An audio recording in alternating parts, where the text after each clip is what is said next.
புதுச்சேரியில் களை கட்டும் காற்றாடி திருவிழா இந்த ஆண்டு எப்போது நடக்கிறது?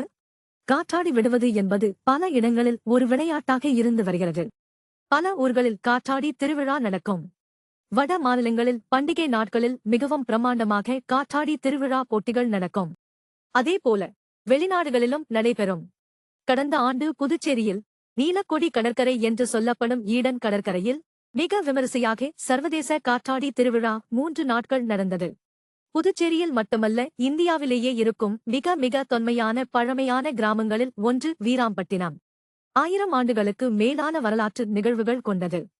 ஒவ்வொரு ஆண்டும் மழைக்காலம் தொடங்கும் முன்பு ஜூலை, ஆகஸ்ட் மாதங்களில் சர்வதேச காற்றாடி திருவிழா நடைபெறும்.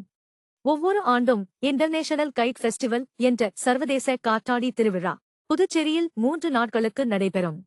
புதுச்சேரியில் சமீபத்தில்தான் வான் விளக்கு திருவிழா நடந்தது முடிந்தது. காற்றாடி திருவிழா பற்றி அதிகாரப்பூர்வமான தகவல் வெளியாகவில்லை. தமிழ்நாட்டின் 4வது சர்வதேச காற்றாடி திருவிழா ஆகஸ்ட் 14 முதல் ஆகஸ்ட் 17 வரை மகாபலிபுரத்தில் உள்ள கிழக்கு கடற்கரை சாலையில் நடைபெறவிருக்கிறது.